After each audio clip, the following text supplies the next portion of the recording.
అందరూ నమస్కారం. ఎడిటింగ్ కూడా ఏం లేకుండా డైరెక్ట్గా అప్లోడ్ చేస్తా. జస్ట్ 1.5 మినిట్లో కంప్లీట్ చేద్దాం. నిన్న ఎక్కడి వరకు మాట్లాడుకున్నాం?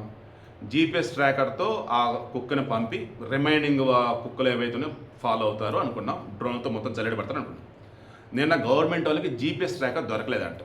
ఈరోజు దొరికింది. లక్కీలీ మార్నింగ్ ఆ కుక్క జీపీఎస్ ట్రాకర్ పెట్టారు. ఇక ఆ కుక్కతో పాటు ఆమె భవానీ వెళ్ళొచ్చు, లేదు అన్నప్పుడు గణేష్ కూడా వెళ్ళొచ్చు.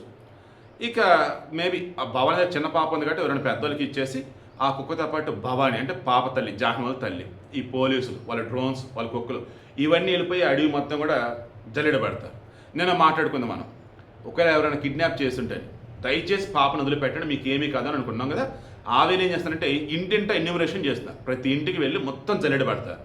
తర్వాత లాస్ట్ శనివారం కదా, అంటే 6వ తారీఖు కదా, ఆ రోజు పాప కనిపించకుండా పోయిన గంటన్నర తర్వాత వరకు బాగా వర్షం పడిందట.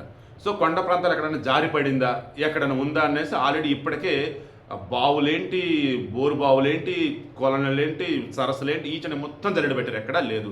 మేబీ ఈరోజు కుక్క ఎక్కడైనా చూపించిద్దాము, ఎక్కడన్నా చిన్న చిన్న దాన్ని ఏం చెప్దాం, కొండ గుహలు లాంటివి ఎక్కడైనా ఇరుక్కుని ఉందేమో, లైక్ ఆవేళ చూపితే అక్కడ దొరికింది. అలా కనుక లేని పక్షంలో ఆ రోజు ఆ పాప మిస్ అయిన సమయంలో ఉన్నటువంటి టవర్ లొకేషన్, ఆ చుట్టుపక్కల వచ్చేసి మొత్తం సీసీటీవీలు అండ్ కాల్ డేటా రికార్డులు, వీళ్ళ చుట్టాలు, వీళ్ళ బంధువులు, ఆ ఊర్లో మొత్తం కూడా బయట తీస్తున్నారు.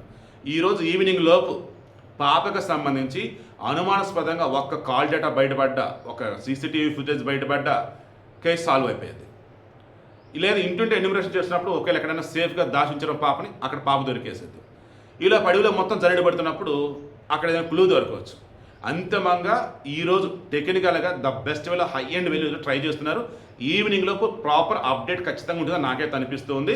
పాప క్షేమంగా తిరిగి రావాలని మనస్ఫూర్తి కోరుకుంటూ ఉన్నా. ఈరోజు ఓ రకంగా జడ్జిమెంట్ అన్నట్టు అనుకోవచ్చు.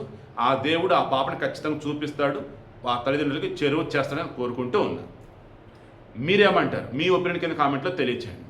ఇంకా ఏం చేస్తే బెటర్ పాపను కాపాడటానికి, పాపను తీసుకురావడానికి అనేది కామెంట్లో చెప్పండి.